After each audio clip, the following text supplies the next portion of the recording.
What would you do if a woman you offered a ride to in the rain turned out to be the only person who could save your daughter and maybe your heart? Rain pounded against the windshield in angry sheets, the kind of Pacific Northwest storm that turned streets into rivers and made headlights blur into ghostly smears. Jack Callahan gripped the steering wheel of his old pickup truck, squinting through the downpour as he pulled to the curb outside the pharmacy. His hands were calloused, fingertips stained faintly with walnut varnish. Another long day in the workshop, and he was already running late. Emily was waiting at after-school care, and he had just 20 minutes before the place closed. But then, he saw her. A woman huddled under the shelter of a bus stop across the street, her scrubs soaked through, hair plastered to her neck, shoulders trembling, not from cold, Jack realized, but from something deeper, from sorrow. He hesitated. The rain drummed harder, and the wipers squealed against the glass. He should keep driving. Emily didn't like being the last one picked up.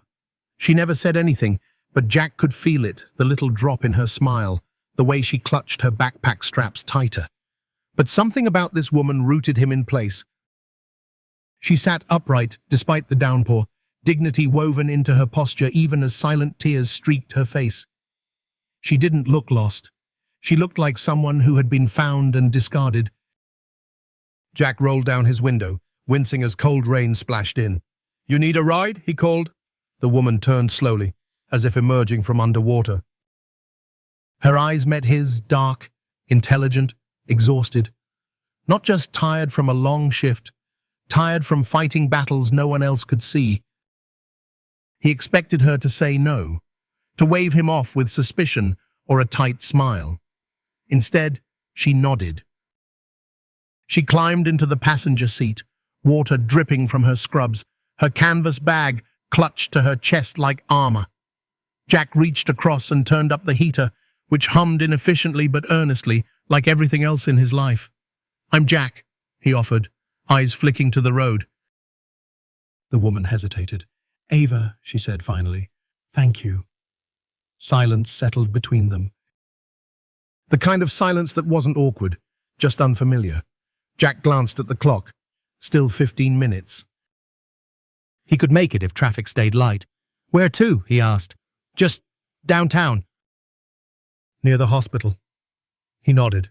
That explained the scrubs. Lexington County Hospital sat 10 blocks from Emily's school. He could swing by. As they drove, the rain softened to a steady rhythm, like a lullaby for the tired city. The radio played quietly, a local station with soft acoustic covers of old pop songs, the kind Emily called Dad's music. Ava stared out the window, but Jack noticed how her hands clutched her bag too tightly, how she blinked too often. Not just rain on her face, he realized. She was unraveling silently beside him, holding it all in with practiced restraint. He didn't ask. He knew better than to pry. But still, he reached into the glove compartment and offered her a clean napkin. Ava took it without speaking, pressing it gently to her cheeks. His phone rang. Jack fumbled for it, saw Emily's name glowing on the screen, and answered with a soft smile. "Hey, Pumpkin." A pause. "Homework trouble again?" Ava turned her head slightly, curious despite herself. Jack listened, nodding. "The water cycle, huh? Evaporation, condensation, precipitation?" He scratched his head. "Okay, imagine the sun giving little wings to the water so it can fly up into the sky. Then when it gets too cold, their wings get heavy, and they fall back down as rain," Ava said softly. Jack turned to look at her. On the other end of the phone, Emily let out a delighted, "Oh, I get it now!" Jack laughed. That was Miss Ava. She just saved both of us. He hung up a moment later, gratefulness lingering in his smile. Ava gave a small shrug, but something in her face had softened. Just a bit. They arrived outside an old apartment building with peeling paint and a flickering porch light. Ava reached for her wallet, rummaging. Jack noticed the strain in her movements, the embarrassment. She started, then sighed. I must have left my cash in my locker, I'm sorry. He waved her off gently. Pay it forward someday. She looked at him, surprised, then nodded. I will. As she stepped out into the rain, Jack watched her go, her figure small against the grey backdrop of the city. He wasn't sure why it stayed with him. Maybe it was her voice. Maybe it was the quiet way she'd helped Emily. Or maybe it was that he knew on some deep, wordless level what it looked like when someone was trying to hold themselves together, and how rare it was to find someone who still tried, even after the world told them to stop. Later that night, after Emily had fallen asleep and the dishes were drying on the rack, Jack sat at his workbench. The smell of pine wood and tung oil surrounded him, grounding him. He picked up a block of maple, hands moving with familiar rhythm, but his mind elsewhere. Not on the side table due Friday, not on the bills in the drawer, but on Ava, the woman in the rain. And the strange, persistent thought that maybe, just maybe, that rainy Tuesday hadn't been just another day. Maybe it had been the beginning of something neither of them saw coming. Jack Callahan measured his life in small things. The smell of pine lingering on his sleeves, the fine dust of sawdust on his boots, the way the light fell across his workbench just after dawn. He didn't have prestige or wealth or a name known outside his street. But he had a promise, a sacred, silent vow to his daughter that he'd never walk away like her mother once had. Every morning began before the sun touched the Portland skyline. Jack would tiptoe across creaky floorboards so Emily wouldn't wake too early.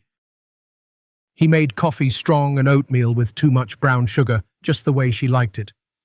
The kitchen counter was their shared command center. Cereal bowls with cartoon characters, homework folders, and his chipped mug that read "Number 1 Dad" in faded letters. There was always a pink hair tie wrapped around his wrist. He'd watched the same French braid tutorial 3 times and still couldn't quite get it right. 6 years ago, Rachel left. Career advancement, she said. New York had a fellowship, big names, bigger opportunities. Jack stayed behind with a toddler and a mortgage, a tool belt, and questions he never asked out loud. The divorce papers came in the mail. Her signature was already dry. The custody agreement granted her holidays and alternate weekends dates she rarely claimed. Jack never spoke ill of her to Emily. Instead, he filled photo albums with new memories. Just the two of them, at the park, at the coast, at the little workshop downstairs where Emily had her own miniature toolkit, painted sunshine yellow with glitter stickers. Neighbors knew him as the quiet guy who fixed your squeaky cabinet for free. It's nothing, he'd say, eyes down, even when they offered to pay. But it wasn't nothing. It was how he stayed afloat, not with money, but with purpose. His apartment was modest, but warm. Every corner told a story. The tape marks on the floor from Emily's dance recital practice, the dent in the fridge from her science experiment gone wrong, the handmade bookshelf full of bedtime tales. In a drawer beside his bed was a notebook, his budget book. Neat handwriting filled each page with careful numbers, calculations that made sure Emily's art class stayed in the budget. Health insurance highlighted in yellow. Medical savings underlined twice. He skipped lunch 3 times a week so she could have the specialty clay for a school project. Not hungry, he'd tell himself. But really, he just wanted her to have more than he ever did. Nights were quiet. After their routine 1 story, 2 kisses, 3 questions. Jack would return to the workbench. He carved, he sanded, sometimes he just sat. The empty spot on the couch beside him was like a shadow. Always there, never filled. Sometimes he caught himself making enough pasta for 3, and then remembered again that 1 portion would become tomorrow's lunch. Jack didn't date. Friends tried to set him up. Online profiles were drafted and deleted. No time, he'd say, gesturing at the cribbage table he was building for the retirement home. But the truth was simpler. His heart was like the cherry wood he often worked with, strong, sealed, and no longer open to carving. Not because he didn't want love, but because he didn't believe it would stay. Friday nights were sacred. While other men his age gathered at breweries, Jack and Emily had their own ritual. 2 bowls of Rocky Road ice cream. A battered Monopoly board between them. She always bought Park Place and won with a triumphant grin. Jack always let her. But not so obviously that she'd know. That was his gift. Letting her feel victorious, while quietly making sure the world stayed kind to her, at least for a little while. At school events, other kids showed off vacation photos or gadgets. Emily brought a dollhouse. My dad made every piece by hand, she'd say, proudly tracing the tiny banister. Jack would stand in the back, heart full, hands in his pockets, as teachers complimented the craftsmanship. No one saw how hard it was to get the materials, no one saw the hours spent after midnight, but he didn't need them to. Emily saw, and that was enough. When they walked through the park, Emily skipping ahead, Jack sometimes noticed couples strolling hand in hand. Their laughter, their ease, he once had that. Now, he looked down and called out, "Hey, Em, look, ducks!" redirecting his attention to the only love that had ever stayed. In his workshop, a row of woodworking books sat on a high shelf. Most were unopened. Bookmarks peeked out of pages detailing how to build heirloom cradles or hand-carved hope chests. Dreams. Deferred ones. Instead, he built what sold end tables, bookshelves, cutting boards. Functional. Reliable. Like him. Each night before sleep, Jack checked on Emily. Watched the rise and fall of her chest, listened to the hum of the city outside their window. And in those quiet moments, when the world paused just long enough to let him breathe, he let himself feel it, the weight of parenting alone. The quiet ache of doing everything right and still fearing it wasn't enough. Across town, Ava Carter was wrapping up a 14-hour shift. Her scrubs were wrinkled, her shoes damp, her charting hands sore. Once, not long ago, her name appeared in medical journals. Now, she was just the new nurse practitioner at an underfunded hospital. What brought her here, what she'd lost, was a story of its own. But tonight, both Ava and Jack fell asleep without knowing that their lives had just brushed against something new. A beginning neither of them could yet see. A storm passed. A ripple started. The emergency call came on a grey Thursday afternoon. Jack Callahan was sanding a bookshelf in the workshop when his phone buzzed across the table. He didn't recognize the number, but answered anyway. "Mr. Callahan? This is Mrs. Jennings from Cedar Creek Elementary." Emily took a tumble on the playground, nothing serious, just a minor bump to the head. "But the nurse recommends you bring her in to get checked out, just to be safe." Jack's chest tightened. "I'm on my way." The drive to Portland County Hospital felt longer than it should have. Jack's hands gripped the steering wheel until his knuckles turned white. He knew it was probably fine. Kids fall all the time. But logic rarely quiets a parent's heart. Every stoplight was too long. Every minute, his mind ran ahead. What if it was more than a bump? What if she was scared and alone? He pulled into the hospital parking lot, heart thudding. Inside the pediatric assessment wing, a nurse led him to a curtained area. "Emily Callahan," a familiar voice called. Jack turned and froze. There she was. Ava Carter, the woman from the rain. But now she stood in crisp scrubs, hair tied back neatly, clipboard in hand, posture calm and professional. She blinked, surprised, but only for a moment. "Rain lady," Emily chirped from the exam table, her voice cutting through the tension like a sunbeam.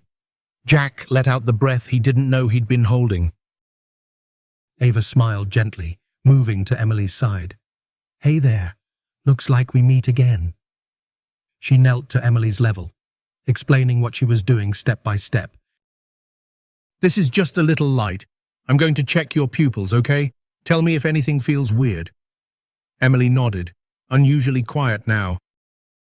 Jack watched from the side, noting how Ava's voice softened with children, confident but never clinical, reassuring without a trace of condescension.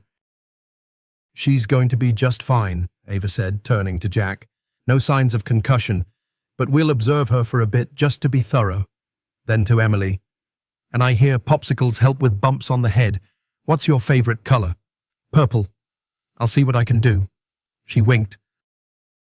Jack smiled. Something inside him unwound. Later, with Emily happily slurping on grape-flavored ice, Ava stopped by their little curtained nook once more. "She's a strong one," she said. Jack nodded. "Takes after her mom." Then quickly added, "The good parts anyway." Ava didn't pry. Didn't ask what he meant.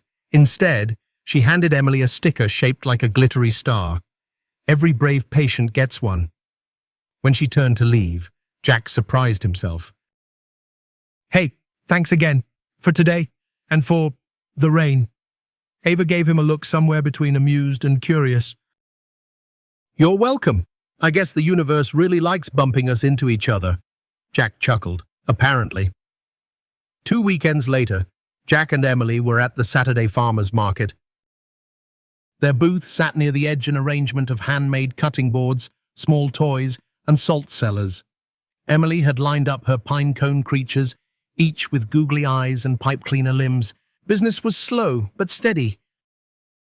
Jack liked these mornings. People stopped to admire the craftsmanship. Emily got to practice math counting change. And for a few hours, life felt full. Through the crowd, Jack spotted someone at the vegetable stall, a familiar frame. Ava. She was examining a head of kale with the same focus Jack applied to dovetail joints. Emily saw her first. "Rain lady!" she shouted, waving frantically. Ava turned, startled, then smiled and approached. "I didn't expect to see you two here," she said. Jack shrugged. "We're regulars. My furniture shop doesn't exactly have a big advertising budget." Emily puffed up proudly. "We made everything, even my pinecone dragon." "You did?" Ava leaned down. "He looks fierce." Emily beamed. Jack noticed the way Ava's fingers lingered on one of the maple boards. She traced the grain gently, then flipped it to see the price. He saw the pause, the slight frown before she set it down. She smiled politely, but Jack had built enough tables to recognize when someone was holding back out of pride. Ava said goodbye, one reusable bag on her shoulder. Inside were only 2 apples, a bell pepper, and a handful of kale, just enough for one. That night, Jack couldn't sleep. He kept thinking about the way she touched the cutting board, not in a consumer way, in a careful, reverent way. So he got up, went down to the workshop, and began cutting a smaller piece of maple. Not for sale, not for show, just because he wanted to. His hands moved with instinct, smoothing the corners, sanding the surface to a velvet finish. By morning, the board gleamed. On the back, he carved her initials, tiny, subtle, just enough to say, "I noticed." Sunday, in the garden plots behind their apartment building, Jack and Emily were pulling weeds and inspecting the sprouting tomato vines. To their surprise, Ava was there too. Her plot was in the far corner, neat rows, evenly spaced. Too evenly. Her plants were struggling. Emily marched over, hands on her hips. "You're drowning them." Ava blinked. "What?" "Dad says plants are like people. They need room to breathe." Jack bit back a smile as Ava laughed, hands raised in surrender. "Okay, teacher." "Show me." So they did. They thinned the lettuce, cut back the overwatering, planted marigolds to ward off bugs, and shared sandwiches under the sun on a weathered bench. Emily talked the whole time. About school, about slime, about her science fair project. Jack listened, Ava did too, and somewhere in that quiet exchange of cucumber slices and garden dirt, something shifted. a subtle gravity between them, not love, not yet, but connection, real, steady, unspoken, like the foundation of a house built slowly, brick by careful brick. The cutting board was small, just enough surface for a lemon, or maybe half an onion. Jack had chosen the maple piece with care, selecting one where the grain curled like a fingerprint, distinct and subtle, like her. He wrapped it in plain brown paper, tied with a piece of jute twine, and placed it carefully in the tote he brought to the hospital. No note, no explanation, just initials carved softly in the corner, A.C. It was a thank you, of sorts, for the ride home in the rain, for the gentle way she spoke to Emily, for the way she never made him feel less than, even when the silence between them held more than either of them dared say. He left the package at the nurse's station. "Could you make sure this gets to Ava Carter?" he asked. The charge nurse nodded, and Jack turned before she could ask who it was from. As he walked back to the truck, something in him felt lighter. Not expectant. Just settled. A few days later, Ava found it tucked inside her locker. She unwrapped it slowly, fingertips pausing over the smooth finish. The initials caught her breath for just a moment. She didn't smile. Not exactly. But her fingers traced the edge 3 times before she placed it on her kitchen counter. That night, she sliced an apple on it more for the feeling than the food, and for the first time in months, she didn't eat dinner standing up. Meanwhile, Emily's science fair project was stalled. She'd picked atopic germs and how they spread, but couldn't quite wrap her head around bacteria versus viruses. "I just don't get it," she huffed, chin in her hands, as Jack scrubbed paint off her sneakers. He tried to explain. "Bacteria are like little bugs, and viruses are, well, they kind of hijack your cells." Emily gave him a blank stare. "Okay," he sighed. "We'll figure it out together." But truthfully, science wasn't his strong suit. Wood, he understood, and glue, and gravity. Microscopic organisms? Not so much. That weekend, he saw Ava in the community garden again. She was crouched beside her tomatoes, tongue poking slightly out of the corner of her mouth as she tried to secure the trellis. It was crooked. Jack watched for a beat before walking over. "Need a second pair of hands?" he asked. Ava looked up, startled, then smiled. "I won't say no." They worked together in companionable silence, fixing the tilt and adding extra support. When it was done, Jack hesitated. "There's something I was wondering," he began, brushing dirt off his jeans. "My daughter Emily. She's doing this science project about germs and she's kind of stuck. I'm not great at that stuff." Ava tilted her head. "You want me to help her?" "If you have time," he said quickly. "No pressure."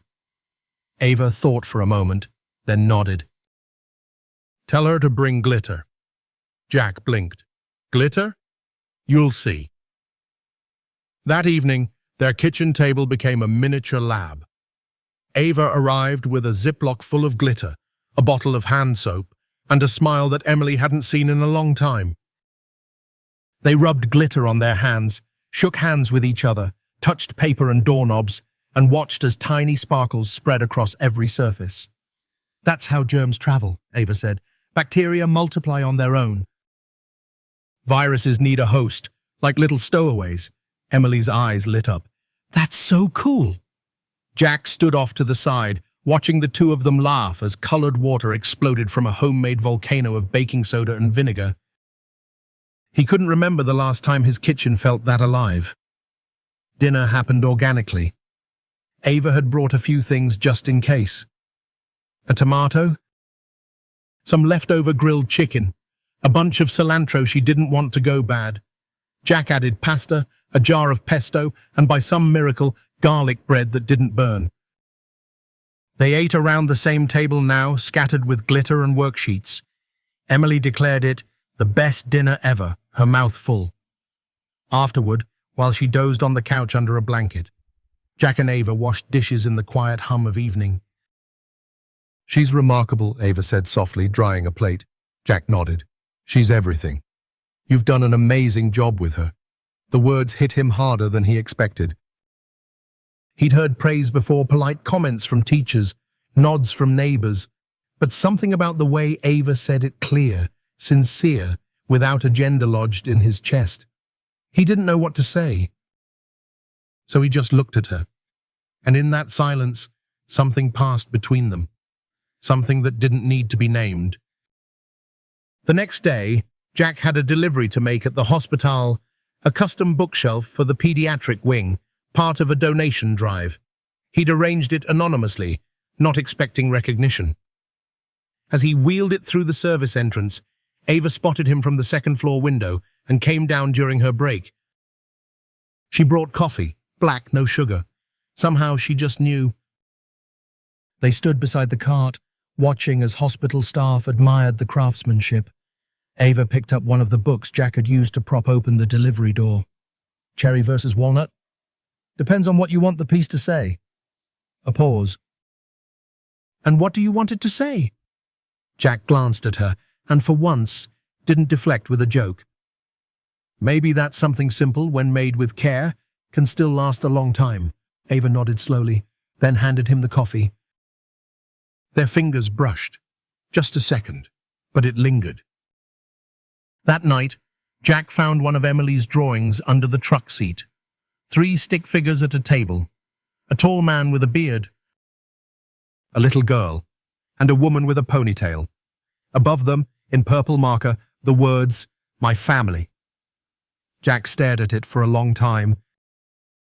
Didn't show it to anyone, just folded it carefully and put it in his wallet, right behind the photo of Emily at age 2. He didn't know where this was going, didn't dare name it, but for the first time in years, he let himself hope. Maybe not every goodbye leads to loss, maybe some open doors. It started like any other Tuesday. Jack had spent the morning fitting dovetails on a walnut sideboard. Emily was at school, proudly rehearsing her science presentation. And Ava, he figured, was probably making someone's hospital stay a little more bearable. Everything felt normal, for once. So he decided to surprise her. He'd spent the weekend finishing the smaller maple board Ava had admired weeks earlier, the one she'd hesitated to buy. Only this time, he carved her initials bolder, a little deeper, and added a subtle vine pattern along the edge. He even found a small glass jar and filled it with Emily's homemade lavender bath salts, tied with a ribbon. Inside the central groove, he placed a folded note. For someone who heals others, but forgets to rest. He wasn't expecting anything in return. He just wanted her to know, "I see you." When Jack arrived at the hospital, he headed toward the nurse's lounge with the gift under one arm and the warm hum of possibility under his ribs. But as he approached the pediatric wing, he noticed something strange. A hush in the hallway. 2 nurses stood just outside the staff room, whispering urgently. "That's her," one said, not bothering to lower her voice. "The whistleblower from Lexington Children's." Jack slowed. "You mean that Ava Carter?" the other asked. "She's the reason half the old admin got fired." "Cost the hospital millions," the first muttered. "Made headlines. You didn't know." Jack stopped at the doorway, invisible for a moment behind the corner. "She's lucky anyone hired her again. I heard she filed a class action suit, took down her whole department like a crusader on a mission." "Yeah, but at what cost?" They both shook their heads as they walked away. Jack didn't breathe for several seconds. He wasn't sure what stunned him more, their tone, or the fact that he hadn't known. He stepped into the hallway just in time to hear a man's voice, cutting and condescending, echo from around the corner. "You destroyed careers, Ava. Because what? You didn't like the numbers on a spreadsheet?" Jack turned. A tall man in a navy suit stood facing Ava. He was older, sharp-jawed, and furious. "You had the nerve to challenge medical protocol decisions made by people with decades of experience. And you broadcast it like you were some kind of hero." Ava stood still, her chin lifted but her hands trembled. Jack saw it. Saw the steel behind her eyes and the wound just beneath. She didn't notice him at first. But when she did, when her gaze flickered to the hallway and met his, her face changed. Not shame, not guilt, but fear. Fear of what he would now think. "Jack," she said softly, but he'd already stepped back. "Were you ever going to tell me," he asked, "that you were some big-shot doctor? That you brought down an entire hospital system and landed here acting like it never happened?" Ava's mouth opened, but no sound came. "What else haven't you told us?" he added, sharper than he meant. The pain in her eyes made something inside him recoil, but he didn't stop. He couldn't. They moved into the staff break room, tense silence between them, interrupted only by the hum of the vending machine. Ava spoke first, voice low but steady. "I didn't bring down anyone. I reported what was happening to children. Kids were getting sick because of cost-cutting. Substituted meds. Broken equipment, no one listened, so I made them listen." Jack crossed his arms. "And you thought that part didn't matter? That it wasn't something I deserved to know?" "I didn't hide it," she said. "I just didn't want to be that person again." "The one people whisper about in the hallways." She looked at him, her voice shaking for the first time. "I lost my job, my savings, my apartment, my fiancé. I lost everything, Jack. Except my name and my license." Her fingers curled into fists. "I told the truth, and I paid for it." Jack wanted to believe her. Part of him did, but another part, an older, bruised part, recoiled. He thought of Rachel. How she'd left without warning. How she'd said one thing and meant another. He remembered the years of patching over lies with patience, of not seeing it coming. He looked at Ava, and all he could think was, she's going to leave too. As soon as something better comes along. "You're going to take some prestigious job again," he said coldly. "We're just your small-town rehabilitation project until your real life calls you back." Ava's eyes turned hard. "You don't get to decide who I am based on your ex-wife's choices." Silence. Then softer, "Not everyone leaves, Jack. Some of us got left behind too." He didn't remember walking to the truck. The gift never got delivered. He drove home with it still sitting on the passenger seat. That night, he told Emily that Ava was busy. When she asked again the next day, he said, "She's probably working a lot." By the end of the week, Emily stopped asking. The letter arrived 2 days later, handwritten, careful, precise. He didn't open it, left it on the dresser. It wasn't that he didn't care. It was that he cared too much. And caring had always come with a cost. In her apartment across town, Ava stared at a half-packed box. She held the empty space like a choice, like a wound. Maybe Boston had never really been home. Maybe nowhere had been. But she'd started to hope this might be. Until now, until he'd looked at her like she was dangerous, like she couldn't be trusted. And that hurt more than the whispers ever had. The spring art exhibition at Cedar Creek Elementary was exactly what you'd expect: glitter everywhere, string lights slightly askew, and parents with overcharged phones trying to capture every moment. Jack stood in the back of the multi-purpose room, hands shoved into his jacket pockets. Emily had insisted he come early, not just for her project, but because she said, "You'll want to see this one, Dad." It's important. He hadn't asked questions, not because he didn't care, but because everything still felt off. Ava's letter sat unread on his dresser. Her voice echoed in his mind more often than he'd admit. "Not everyone leaves, Jack. Some of us got left behind too." A teacher clapped her hands. "All right, everyone. Feel free to walk around and admire all this beautiful work. Our students have poured their hearts into it." Parents dispersed, circling the room. Jack made his way to Emily's table. "There it was, your project. My community, my family. Markers, popsicle sticks, pipe cleaners. a little garden made of egg cartons, and in the center, 3 figures standing hand in hand.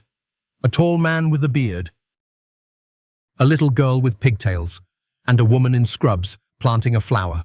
Across the top, in purple crayon, it read, "My family." Jack froze. The hum of the room faded around him. For a moment, it was just him and that drawing. His throat tightened. He remembered the stick figure version Emily had drawn weeks ago, the one he'd folded and hidden in his wallet. But this was different. This wasn't a fantasy. This was a statement, a declaration, a hope laid bare. He felt something crumble inside, something hard and jagged that had been holding everything back. That night, after Emily went to bed, Jack finally picked up the letter. Ava's handwriting was neat, almost clinical. But the words weren't. "Jack, I know you don't owe me a second chance. I didn't tell you everything, not because I didn't trust you, but because I wanted to be someone different when I was with you. Not the woman people whispered about, not the lawsuit, not the headline. Just someone who liked making kids laugh. Someone who missed Sunday dinners. I never expected you to fix me. But I hoped maybe you'd let me stand beside what you'd already built. I'll be moving by the end of the week. East, probably. Maybe Boston again. Not because I want to, but because I don't know how to stay where I'm not wanted. Ava." He read it 3 times, then sat in the dark, the letter limp in his hands. How had he gotten it so wrong? She hadn't left because she was chasing something bigger. She was leaving because he'd made her believe she didn't belong. He stood, reached for his phone. No service, or rather no line. The number had been disconnected. The next day, Jack visited her apartment. The building manager was sweeping the walkway. "She gone already?" Jack asked, voice tight. The man nodded. "Left yesterday. Said something about the East Coast. Didn't leave a forwarding address." Jack exhaled through his teeth, head spinning. He turned to leave, then paused. "Did she say anything else?" The manager scratched his head, just that she hated leaving one little girl behind. Jack sat in his truck for 10 minutes before starting the engine. He didn't drive home. Didn't even think. His hands moved on instinct. He ended up at the hospital. Empty parking lot. Grey sky. Rain threatening. She was still here. He knew it, somewhere. Packing up her life, saying quiet goodbyes. He finally spotted her behind the hospital, loading a box into her trunk. Her scrubs were gone, faded jeans, hair pulled back. A sweatshirt, with Lexington Children's Hospital barely visible beneath the sleeves. She didn't see him until he was 10 feet away. Her expression was unreadable. Maybe braced, maybe heartbroken, maybe both. "You're running," he said. It wasn't an accusation, not anymore. "Just like Rachel did." Ava didn't flinch. "I'm leaving because I've been offered my old position back." She turned back to the car, adjusting the last box. "The board overturned my termination." The new admin issued a formal apology. The lawsuit settled. "I've been vindicated, Jack." "Isn't that what everyone wants?" His silence said more than words. Ava sighed. "No. You think I'm just going back to being that version of me, that woman you can't trust." "I don't know what I think," he admitted. She paused, looked him straight in the eye. "Well, let me tell you what's real. You and Emily, that wasn't a side quest for me. That was the first time I felt home in years." A breeze moved between them. Then something slipped from Jack's pocket, the old stick figure drawing Emily made. It fluttered to the ground between them. Ava bent, picked it up, saw what it was, and froze. The 3 of them at a table. Her name written in crayon hearts. "I found it last week," he said, voice hoarse. "Didn't know what to do with it." She held it like something fragile, like something holy. Then handed it back. "She deserves someone who stays," Ava whispered. Jack swallowed. "Hard. So do you. But Ava didn't answer. She simply turned and closed the trunk. He watched her walk away, her back tall, her pace steady. He didn't stop her. Not then. Because he didn't know how. Back home, Emily ran to meet him at the door. Her energy buzzed. "You saw my art project, right? Did you love it?" Jack crouched, pulled her into a hug that lasted a little too long. "I did," he said quietly. "And is Nurse Ava coming over tonight?" He hesitated, then told the truth. She had to go. Emily pulled back, brow furrowing.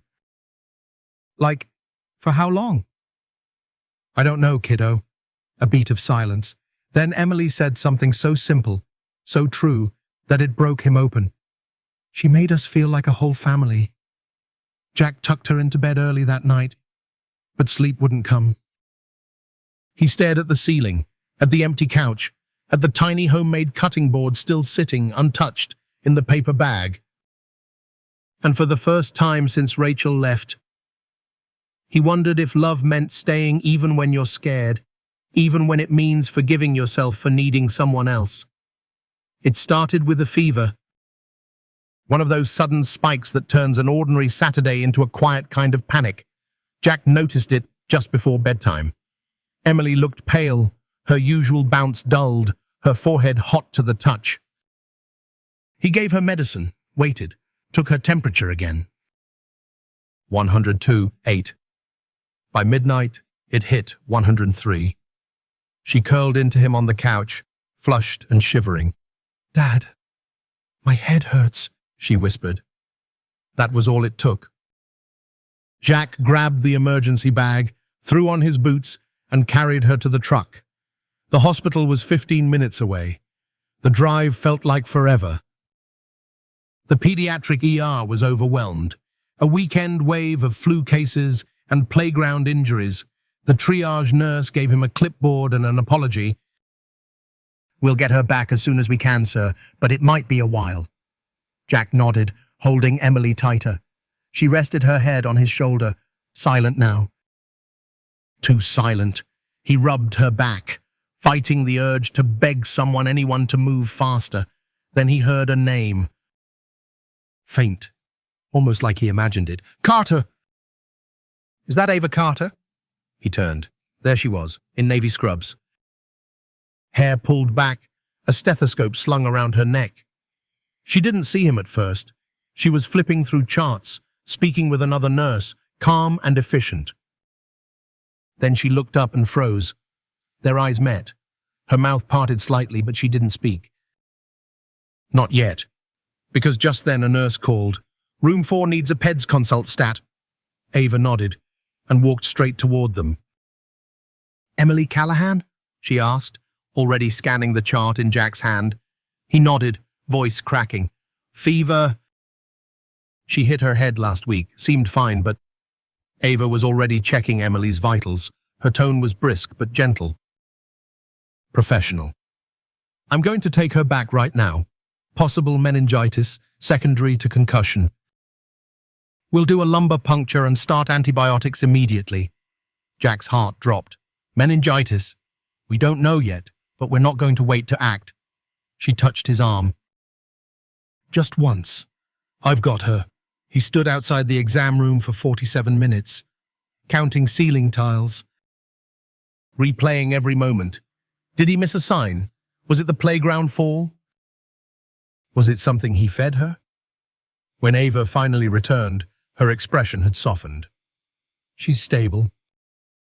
Responding to fluids and meds. It wasn't meningitis, thank God, but it was close. A post-viral infection that aggravated her nervous system." Jack exhaled for the first time in an hour. "Can I see her?" Ava nodded. "She's asleep. She asked for you right before she nodded off." Emily looked so small in the hospital bed. Jack sat beside her, brushing hair from her forehead. Her tiny hand rested on his forearm, and in that moment, everything else faded. The doubts, the anger, the fear. All that remained was this. Ava had saved his daughter. No press, no speeches. No explanation, just care, just presence. Just Ava.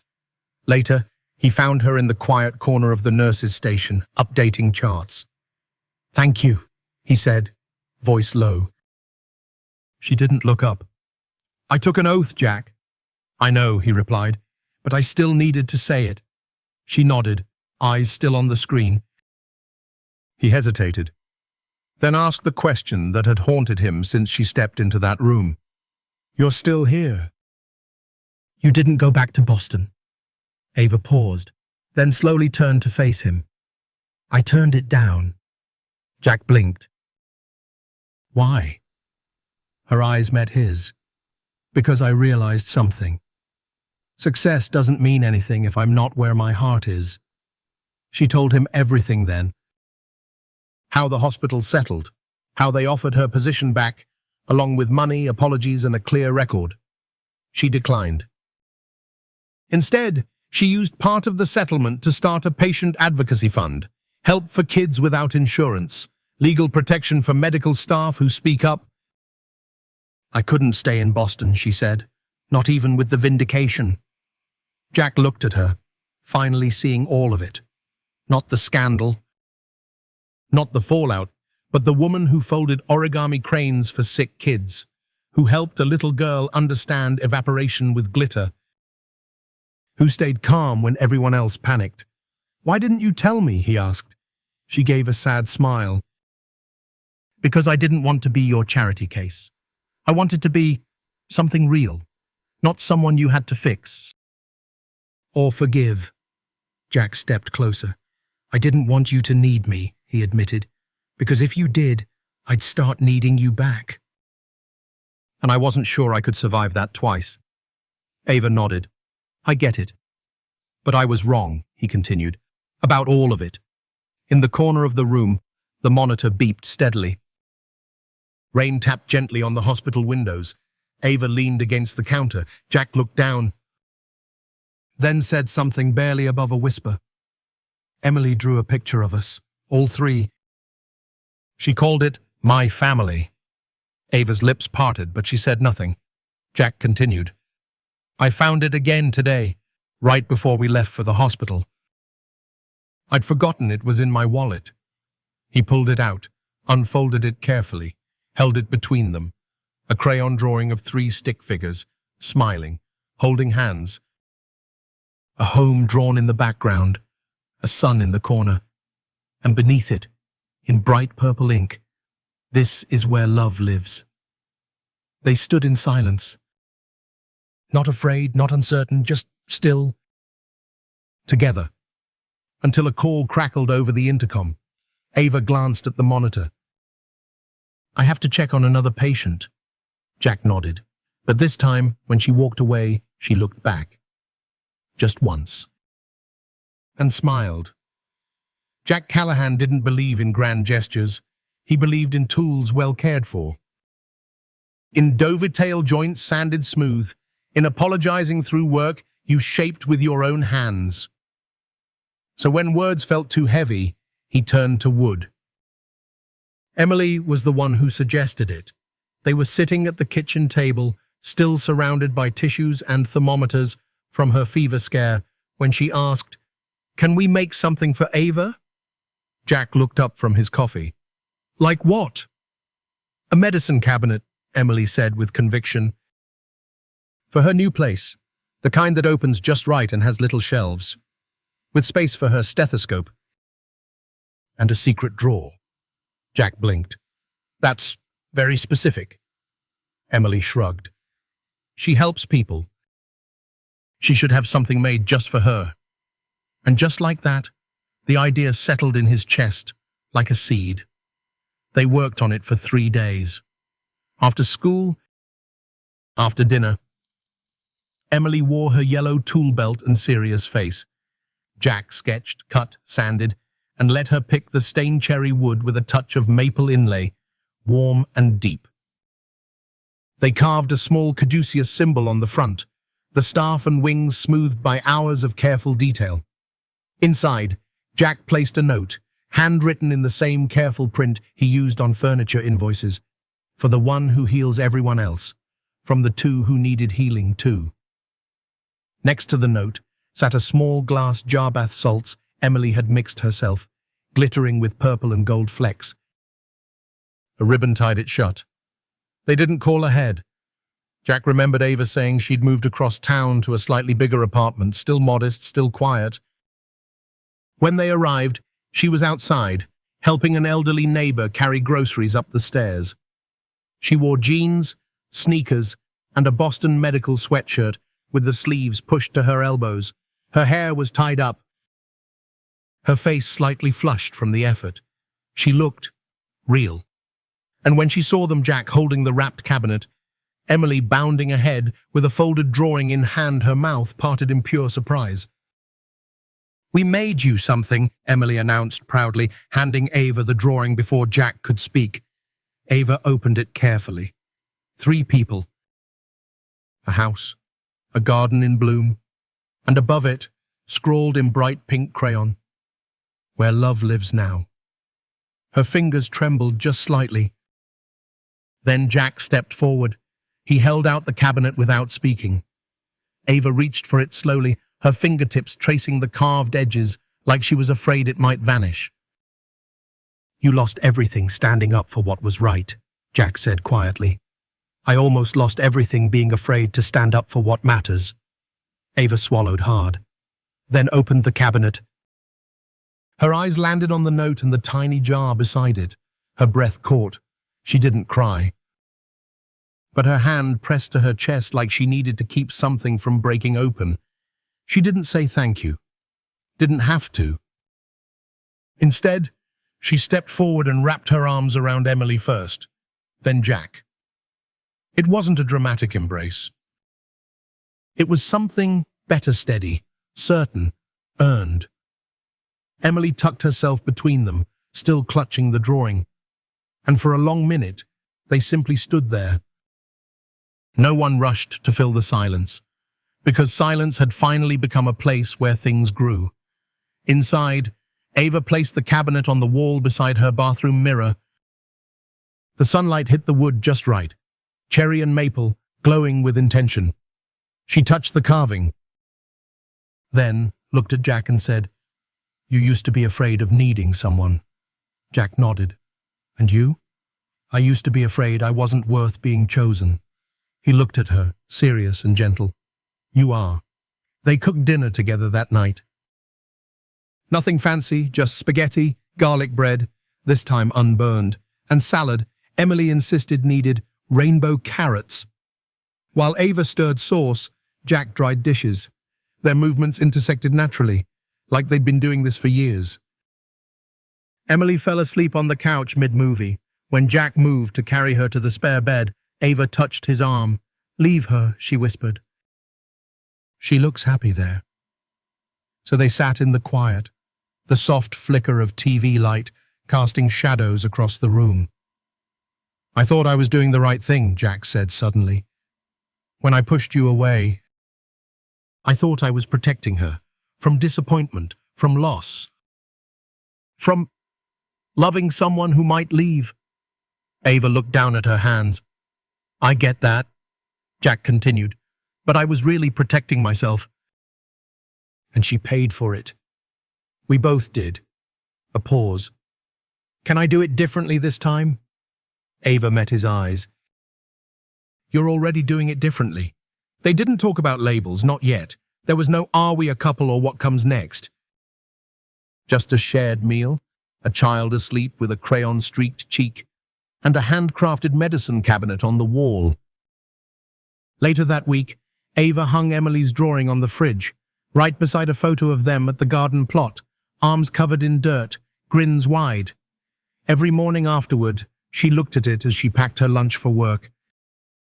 And every evening, she came home not to an echo, but to laughter, to warmth, to the slow, quiet building of something neither of them had dared hope for.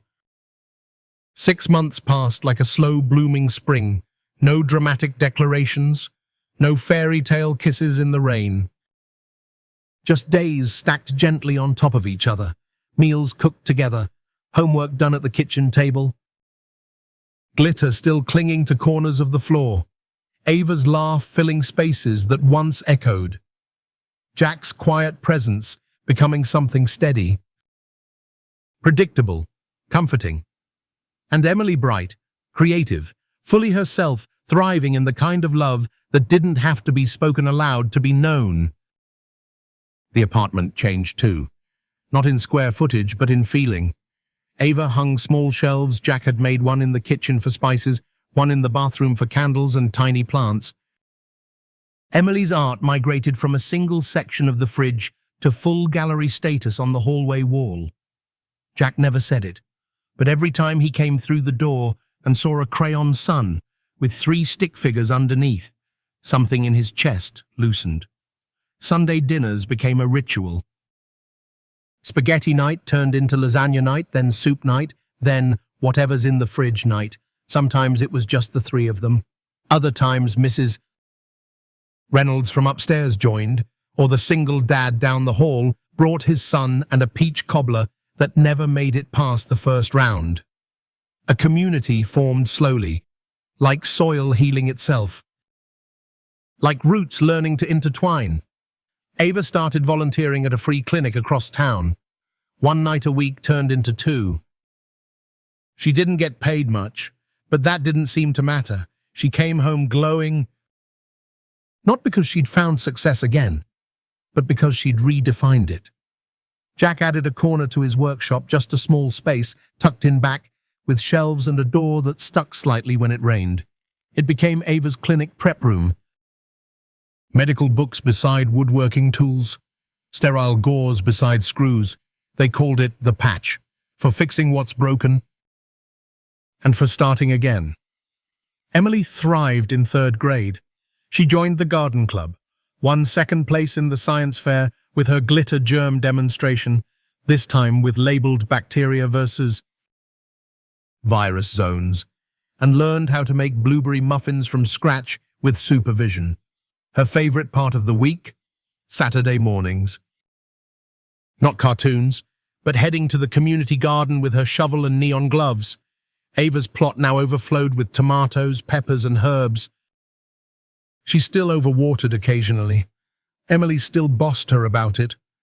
Jack watched them from the bench with his coffee. And every so often, he let himself believe this is what healing looks like. The medicine cabinet remained in Ava's apartment, but Jack crafted new pieces too. A spice rack for her cumin and chili flakes, a low shelf Emily could reach herself, a wooden nameplate for Ava's desk at the clinic. It read, Dr. Ava Carter, listener, fighter, healer. He gave it to her one night without ceremony. She didn't say anything, just touched his cheek and smiled. That was enough. One afternoon, Jack opened the top drawer of his workbench and pulled out an old velvet box.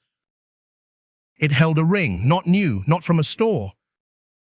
But his wedding band now melted down, reshaped, reformed. A small pendant now hung on a delicate silver chain. Simple, unassuming. He placed it in Ava's palm one evening while she washed dishes. For you, he said. Not to erase the past, just to reshape it. She looked down at the pendant, then back at him. And she whispered, Thank you for making space for me. Jack replied, Thank you for staying. Later, Emily asked if Ava was her stepmom now. Ava smiled. Do you want me to be? Emily thought about it. Then grinned. You already are. You're just the kind that shows up. That night, Jack hugged her a little tighter than usual. Then came the letter. A thick envelope from Lexington Children's Hospital. Jack found it on the counter beside Ava's coffee mug. He looked at her, eyebrows raised. She nodded toward it. Open it. Inside was a formal offer. Department lead. Full benefits, public recognition. And a paragraph at the bottom expressing how much they wanted her back. Jack said nothing for a moment, then quietly asked, What do you want to do? Ava's answer was simple. I want to stay. They celebrated with root beer floats and grilled cheese sandwiches. Not because it was fancy, but because it was theirs. Because when someone chooses to stay, you mark the moment, even if it's just with toast and laughter and a melted scoop of vanilla in a chipped mason jar. On the 1-year anniversary of that rainy Tuesday night, they broke ground on a new project, a larger combined space behind the garden, part workshop, part free clinic. Jack would teach woodworking to at-risk teens. Ava would offer medical checkups on site. Emily designed the sign, the fix-it place, for bodies and broken chairs. Neighbors came to help. The local paper did a feature. Donations started arriving, and Ava, who once lost everything for doing the right thing, now stood at the heart of something growing. Not flashy, but strong. Lasting. Rooted. Sometimes love doesn't knock, sometimes it just sits beside you during dinner. Passes you the pepper, walks with you through rows of basil and snap peas, holds your hand when no one else sees. Sometimes family isn't what you inherit, it's what you choose to build. Together. The storm came late that night, a soft drizzle at first, then a steady downpour that danced on rooftops and sidewalks. Jack pulled the truck to the curb, windshield wipers keeping imperfect rhythm, headlights washing the world in quiet light. Only this time, he wasn't alone. Ava sat beside him in the passenger seat, one hand resting gently on Emily's backpack. She wore her favorite faded sweatshirt, the one from Lexington Children's, sleeves pushed to her elbows, damp at the cuffs. Emily sat in the back seat between them, humming to herself, her rain boots muddy from the garden. The three of them watched the rain for a moment, the cab warm and full of something unspoken, something whole. Jack looked over at Ava. "You ready?" She smiled, soft and steady. "I've never been readier." They got out together, umbrellas snapping open, boots splashing in the shallow puddles that lined the sidewalk. Inside the doorway of their small homino, longer just his 3 sets of rain boots lined the mat. Different sizes, same muddy prints. Same direction. Emily ran inside first, calling dibs on the last slice of pie before anyone could argue. Jack and Ava followed slowly. He took her hand at the threshold. No words, just the quiet certainty of someone who had once let go and now chose to hold on. Later that night, with Emily asleep and the house hushed except for the soft ticking of the kitchen clock, Jack stepped out onto the rooftop. The sky was clearing. The rain had moved east. Ava joined him a few minutes later, carrying 2 mugs of tea.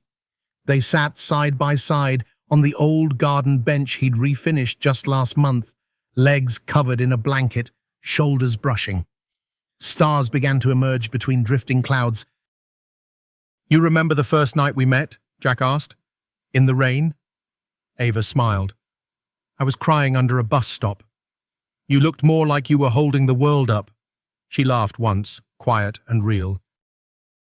"I thought you were the kind of man who helped everyone except himself." Jack nodded slowly. "And I thought you were too complicated for a life like mine." A pause. Then he added, "I'm glad we were both wrong." They watched the stars for a while, Ava tracing constellations with her finger, Jack sipping tea that had long gone lukewarm. Eventually, she leaned her head against his shoulder. "Do you think people like us get happy endings?" she asked. He tilted his head. "I don't think they come all at once," he said. "I think they come one day at a time." Ava considered that, then whispered, "Good." Because the next day, they opened the doors to the new space, part workshop, part clinic, all community. The Fix-It place, the hand-painted sign read, crafted by Emily herself on even letters, glitter in the corners. Neighbors came by with broken chairs, stubbed toes, and stories that spilled out like water once the door opened. Volunteers signed up. Local kids joined Jack in the shop. Retired nurses offered Ava backup on clinic nights. The space buzzed with purpose. Not profit, not recognition, but usefulness. Care, the kind that stuck, the kind that stayed. Emily brought home a form from school one afternoon. It asked her to write about My family. She didn't hesitate. She wrote about Ava helping her plant tomatoes that didn't drown. About Jack reading bedtime stories in a voice that changed for every character. About lasagna nights and glitter projects, and how sometimes people don't share blood, but still share love. A week later, Jack found that paper taped to the inside of his toolbox lid. Ava had placed it there. He traced her handwriting at the bottom of the page. Chosen. Built. Ours. The next time it rained, they didn't run. They stood together on the porch, letting the mist hit their faces, the scent of wet soil rising around them. Emily jumped in every puddle she could find. Ava laughed until she couldn't breathe. Jack watched them, heart stretched wide, letting himself feel it all. The mess. The beauty. The ordinary miracle of people who stayed. And when the thunder rolled low in the distance, Jack turned to Ava and said, "You stayed." Ava reached for his hand and replied, "So did you." Some love stories aren't built from perfect beginnings. They begin in broken places, in hospital waiting rooms and garden dirt and kitchens filled with flour and doubt. Some families aren't born. They are chosen, day by day, rain by rain. And when the skies clear, you find something stronger than the life you lost. You find the one you built. Together. Life doesn't always give us perfect beginnings, but it offers second chances to those brave enough to stay. This story reminds us that healing doesn't come through grand gestures, but through quiet consistency. Jack, a single father, and Ava, a doctor who stood up for what was right, were both broken in different ways. Yet they found family not through blood, but through presence, trust, and daily choice. For older adults who've experienced loss, betrayal, or loneliness, this narrative is a gentle affirmation. It's never too late to start again. The right people don't always arrive at the right time, but they come when we're willing to open the door, even if just a little. Sometimes love looks like mending a garden together, like sharing lasagna at the kitchen table, or showing up on rainy days and all the ones that follow. And in a world that often celebrates instant gratification, this story is a quiet call to patience. Because real connection takes time. And real love, it stays